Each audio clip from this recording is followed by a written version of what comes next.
अस्सलामुअलैकुम। उम्मीद है आप लोग खैरियत से होंगे और अपनी एप्लीकेशंस को जो है वो फिल आउट कर रहे होंगे, इवन सबमिट करने के भी मरहले पे पहुँच गए हैं कुछ स्टूडेंट्स और कुछ स्टूडेंट्स ऑलरेडी सबमिट कर चुके हैं अपनी एप्लीकेशंस को।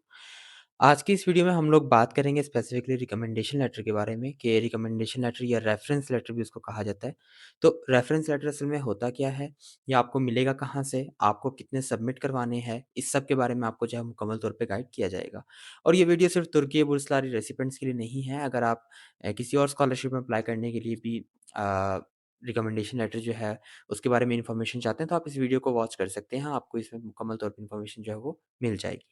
सबसे पहले हम बात करते हैं कि रिकमेंडेशन लेटर जो है वो होता क्या है? रिकमेंडेशन लेटर जो है वो आपके किसी भी एकेडमिक टीचर प्रिंसिपल या फिर किसी मेंटर या किसी स्कॉलर की तरफ से आपको दिया गया एक ऐसा रेफ़रेंस होता है, जिसमें बताया जाता है कि ये मेरा स्टूडेंट है या कोलीग है और इसके साथ मेरा ये एक्सपीरियंस रहा है, यानी कि वो अपना एक्सपीरियंस शेयर करते हैं कि उनका एक्सपीरियंस आपके साथ कैसा गुज़रा, यानी कि आपका जो उनके साथ एक्सपीरियंस है उसके बारे में वो बात करेंगे। तो रिकमेंडेशन लेटर जो है वो आपने लेना कैसे है, यानी आपको मिलेगा कैसे? आप अपने टीचर से पूछ सकते हैं, अपनी दरख्वास्त कर सकते हैं कि मुझे रिकमेंडेशन लेटर जो है वो दे दें। इसके अलावा आप जो है वो अपने कॉलेज के प्रिंसिपल से जो है वो पूछ सकते हैं। इसके अलावा जो हेडमास्टर वगैरह होते हैं, इसके अलावा आप जो है वो अपने जो आपके मेंटोर्स हैं या आपके कोई भी ऐसे जानने वाले जो आपको जानते भी हो और उनका आपसे कोई रिलेशन हो, तो आप उनसे जो है वो रिकमेंडेशन लेटर जो है वो ले सकते हैं। इसके बाद मैं आपको रिकमेंड करूँगा कि अपने टीचर्स से जो है वो आप अपना रिकमेंडेशन लेटर जो है वो बनवाएँ।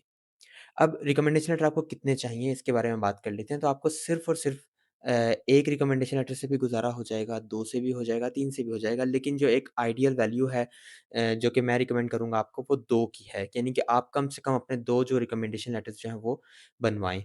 अब आप तुर्की बुर्सलारी के लिहाज़ से एक स्पेसिफ़िक जो क्वेश्चन पूछा जाता है, काफ़ी बच्चों का ये क्वेश्चन भी आता है।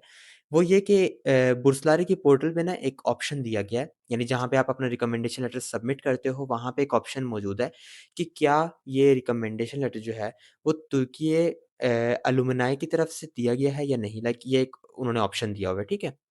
इसके बारे में मैं आपको जो है वो डिटेल से बता देता हूँ कि इसका क्या मकसद होता है। देखें, जो यहाँ से यानी कि तुर्की से पढ़ते हैं ये और ग्रेजुएट हो जाते हैं सक्सेसफुली, उन्हें तुर्की अलुमनाई का जो है ना एक पोर्टल जो है वो दिया जाता है। वो अपनी वहाँ पे सब यानी कि सेटिंग्स जो ग्रेजुएशन सर्टिफ़िकेट सब चीज़ें होती हैं ना, वो उनकी वहाँ पे जो मौजूद होती हैं। अब होता ये है कि जब उनके पास तुर्की अलुमनाई पोर्टल होता है, तो वहाँ पे उनके पास एक ऑप्शन होता है कि वो अपने जानने वाले स्टूडेंट्स को रिकमेंड कर सकते हैं, यानी रिकमेंडेशन लेटर जो है वो दे सकते हैं। अगर आप किसी ऐसे बंदे को जानते हो जो तुर्की अलुमनाई हो और उसके पास उस अलुमनाई पोर्टल हो और वहाँ से वो आपको एक जो रिकमेंडेशन लेटर वो जनरेट करके दे, वो बहुत डिफरेंट होता है, ठीक है? अगर वो करके दे तो वेल एंड गुड, बहुत अच्छी बात है। आप अपना रिकमेंडेशन लेटर सबमिट करते हुए उसके ऊपर टिक कर सकते हो कि हाँ, ये जो लेटर है ये मैंने तुर्की अलुमनाई से लिया है और ये जो है मैं सबमिट कर रहा हूँ, तो आप उसको चेक कर सकते हो। लेकिन अगर आपके पास नहीं है, तो ऐसा कोई मसला नहीं है कि आपको वो लाज़मी है लेना, ऐसी बात नहीं है, ठीक है? आप जो है वो अपने किसी भी मेंटर से लें, किसी स्कॉलर से लें, किसी टीचर से लें, डज़न्ट मैटर। रिकमेंडेशन लेटर ही होता है, रेफरेंस लेटर ही होता है, उसमें कोई भी चेंज नहीं आता।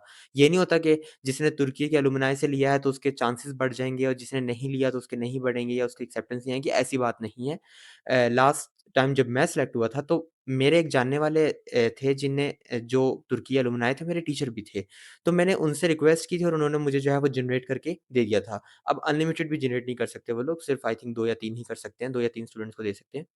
तो सीन ये था कि मेरे साथ के जो बाकी स्टूडेंट्स थे जिन्होंने अप्लाई किया था, उन्होंने नॉर्मल रिकमेंडेशन लेटर से अप्लाई किया था। मेरा भी सिर्फ़ एक जो है वो अलुमनाई की तरफ से दिया हुआ रिकमेंडेशन लेटर था और एक जो है वो मैंने अपने सिंपल टीचर से जो है वो लिया था। और बाकी जो स्टूडेंट्स हैं उन्होंने कोई भी अलुमनाई से नहीं लिया था लेकिन वो भी एक्सेप्ट हुए हैं, मेरे बहुत से जाने वाले फ्रेंड्स हैं। तो इसलिए आप लोग बेफ़िक्र रहें इस मामले में कि एक्सेप्टेंस जो है वो अलुमनाई से लेने से होगी, ऐसी कोई बात नहीं है, ठीक है? इसमें आप लोग बेफ़िक्र रहें, लाइक टेंशन नहीं लेनी इस मामले में। अब रिकमेंडेशन लेटर की उम्मीद है आप लोगों को समझ आ गई होगी। सैंपल के तौर पे मैं कोशिश करूँगा अगर मुझे कोई मिल जाता है तो मैं वो अपलोड कर दूँ वीडियो के डिस्क्रिप्शन में, यानी डॉक्यूमेंट का लिंक अपलोड कर दूँगा। आप लोग उसे देख सकेंगे इफ पॉसिबल। और एक चीज़ का और ख़्याल रखिएगा जो कि मैं हर वीडियो में बात करता हूँ अक्सर कि इर्रेलेवेंट कमेंट्स से मत पूछिएगा। ये वीडियो है रिकमेंडेशन लेटर से मुतालिक। तो कोशिश करें, वैसे तो मैंने मोस्ट ऑफ द क्वेश्चन्स जो हैं वो आपके कवर करने की कोशिश की है। लेकिन अगर फिर भी आपका कोई क्वेश्चन नहीं कवर हुआ और आप पूछना चाहते हो, तो वो आप जो है वो रिकमेंडेशन लेटर से ही रिलेटेड पूछो। इर्रेलेवेंट कमेंट्स का आंसर जो है वो मैं नहीं करूँगा। उम्मीद करता हूँ कि आपको ये टॉपिक जो है वो समझ में आ गया होगा और कोई क्वेश्चन बाकी नहीं रहा होगा। हुआ तो इससे रिलेटेड आप पूछ सकते हो। इंशाल्लाह नेक्स्ट वीडियो में मुलाकात होगी। मैं आप सब लोगों को मेरी तरफ से बेस्ट विशेज़ आप लोगों की एप्लीकेशंस के लिए, आप लोगों के फ्यूचर के लिए। मुझे भी अपनी दुआओं में याद रखिएगा। अल्लाह ताला हम सबका हामी और नासिर हो। अल्लाह हाफ़िज़।